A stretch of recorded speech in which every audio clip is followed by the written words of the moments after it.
दर्शकों, हम हिंदू हैं और हमने बचपन से लेके आज तक ये सुनते आए हैं कि सत्यम शिवम सुंदरम। लेकिन सत्यम, शिवम और सुंदरम का रहस्य क्या है, इसे हमें पता ही नहीं है। तो दर्शकों, आज इस वीडियो में जान लो सत्यम, शिवम और सुंदरम का रहस्य। तो वीडियो को ध्यान से और अंत तक जरूर सुनो और सच्चे दिल से कमेंट में जय श्री कृष्ण जरूर लिखें। दर्शकों, सत्यम, शिवम और सुंदरम के बारे में सभी ने सुना और पढ़ा होगा, लेकिन अधिकतर लोग इसका अर्थ या इसका भावार्थ नहीं जानते होंगे। वे सत्य का अर्थ ईश्वर, शिवम का अर्थ भगवान शिव से और सुंदरम का अर्थ कला आदि सुंदरता से लगाते होंगे। लेकिन अब हम आपको बताएंगे कि आखिर में हिंदू धर्म और दर्शन का इस बारे में मत क्या है। हालांकि वेद, उपनिषद और पुराणों में इस संबंध में अलग अलग मत मिलते हैं, लेकिन सभी उसके एक मूल अर्थ पर एक मत हैं। धर्म और दर्शन की धारणा इस संबंध में क्या हो सकती है, यह भी बहुत गहन गंभीर मामला है। दर्शन में भी विचारधाराएं भिन्न भिन्न मिल जाएगी, लेकिन आखिर सत्य क्या है, इस पर सभी के मत भिन्न हो सकते हैं। सत्यम योग में यम का दूसरा अंग है सत्य। हिंदू धर्म में ब्रह्मा को ही सत्य माना गया है। जो ब्रह्मा परमेश्वर को छोड़कर सब कुछ जाने का प्रयास करता है, वह व्यक्ति जीवन पर्यंत भ्रम में ही अपना जीवन गुजार देता है। यह ब्रह्मा निराकार, निर्विकार और निर्गुण है। उसे जानने का विकल्प है स्वयं को जानना, अर्थात आत्मा ही सत्य है, जो अजर अमर, निर्विकार और निर्गुण है। शरीर में रहकर वह खुद को जन्मा हुआ मानती है, जो कि एक भ्रम है। इस भ्रम को जानना ही सत्य है। सत्य यानी ईश्वर एक ही है। कवि उसे इंद्र, वरुण व अग्नि आदि भिन्न नामों से पुकारते हैं। जो सर्वप्रथम ईश्वर को इहलोक और परलोक में अलग अलग रूपों में देखता है, वह मृत्यु से मृत्यु को प्राप्त होता है, अर्थात उसे बारंबार जन्म मरण के चक्र में फंसना पड़ता है। सत्य का अलौकिक अर्थ सत्य को समझना मुश्किल है, लेकिन उनके लिए नहीं जो धर्म और दर्शन को भलीभांति जानते हैं। सत्य का आमतौर पर अर्थ माना जाता है झूठ न बोलना, लेकिन यह सही नहीं है। सत और तत् धातु से मिलकर बना है सत्य, जिसका अर्थ होता है यह और वह, अर्थात यह भी और वह भी, क्योंकि सत्य पूर्ण रूप से एक तरफा नहीं होता। परमात्मा से परिपूर्ण यह जगत आत्माओं का जाल है। जीवन, संसार और मन, यह सभी विरोधाभासी है। इसी विरोधाभास में ही छुपा है वह जो स्थितप्रज्ञ आत्मा और ईश्वर है। सत्य को समझने के लिए एक तार्किक और बोधपूर्ण दोनों ही बुद्धि की आवश्यकता होती है। तार्किक बुद्धि आती है भ्रम और द्वंद्व के मिटने से। भ्रम और द्वंद्व मिटता है मन, वचन और कर्म से एक समान रहने से। शास्त्रों में आत्मा, परमात्मा, प्रेम और धर्म को सत्य माना गया है। सत्य से बढ़कर कुछ भी नहीं। सत्य के साथ रहने से मन हल्का और प्रसन्न चित्त रहता है। मन के हल्का और प्रसन्न चित्त रहने से शरीर स्वस्थ और निरोगी रहता है। सत्य की उपयोगिता और क्षमता को बहुत कम ही लोग समझ पाते हैं। सत्य बोलने से व्यक्ति को सद्गति मिलती है। गति का अर्थ सभी जानते हैं।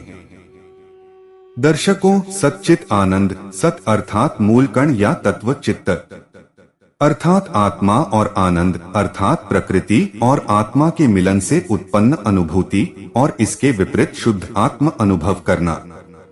परमात्मा और आत्मा का होना ही सत्य है, बाकी सभी उसी के होने से है। आत्मा सत यानी सत्य, चित यानी चित्त की एकाग्रता से, और आनंद यानी परमानंद की झलक मात्र को अनुभव रूप महसूस करने लगती है। यानी आत्मा के सत्य में चित्त के लीन या लय हो जाने पर बनी आनंद की स्थिति ही सच्चिदानंद स्थिति होती है। सत्य का लौकिक अर्थ सत्य को जानना कठिन है। ईश्वर ही सत्य है। सत्य बोलना भी सत्य है। सत्य बातों का समर्थन करना भी सत्य है। सत्य समझना, सुनना और सत्य आचरण करना कठिन जरूर है, लेकिन अभ्यास से यह सरल हो जाता है।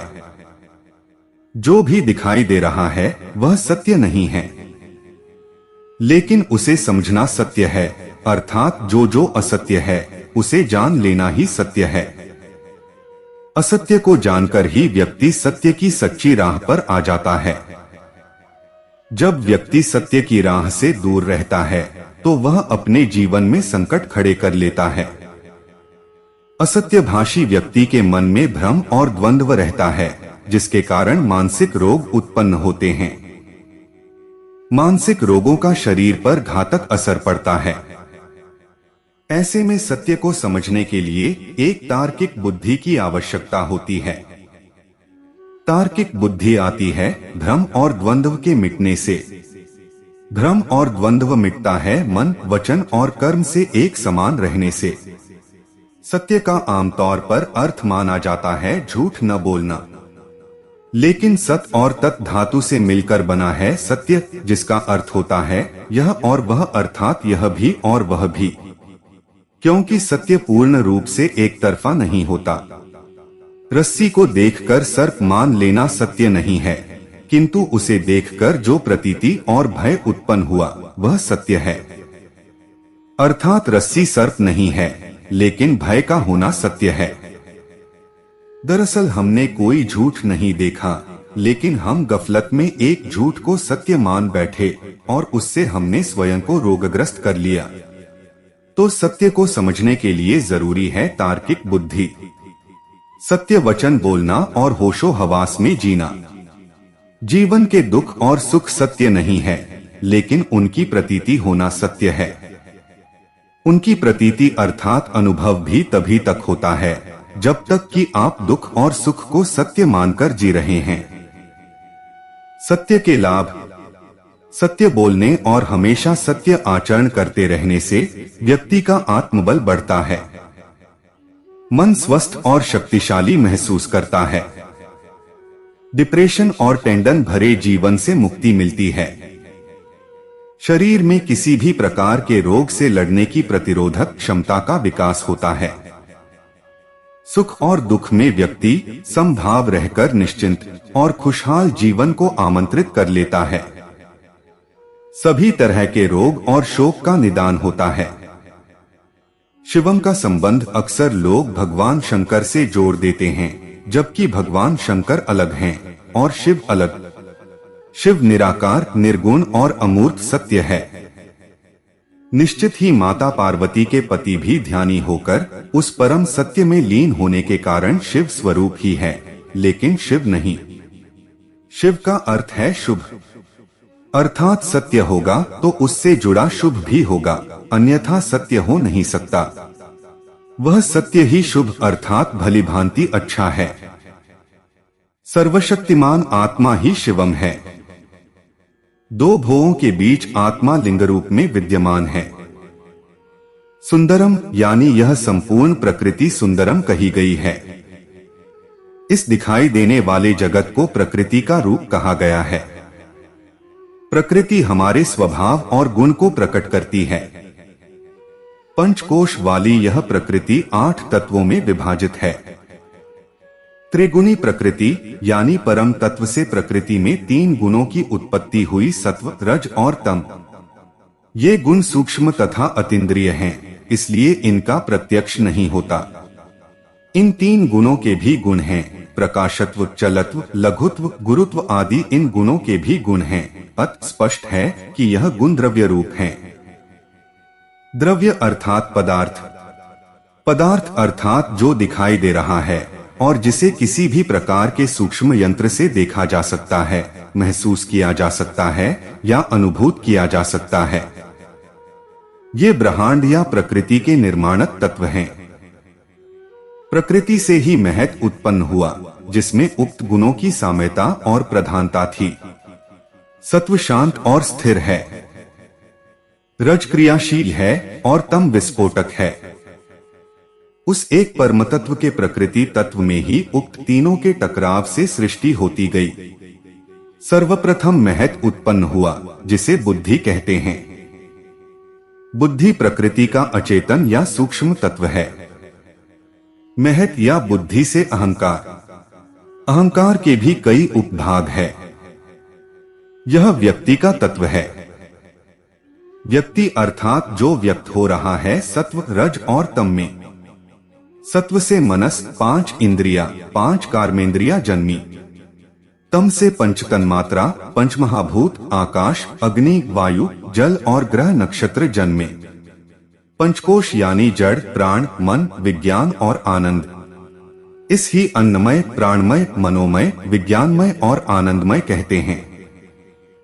दरअसल आप एक शरीर में रहते हैं जो कि जड़ जगत का हिस्सा है।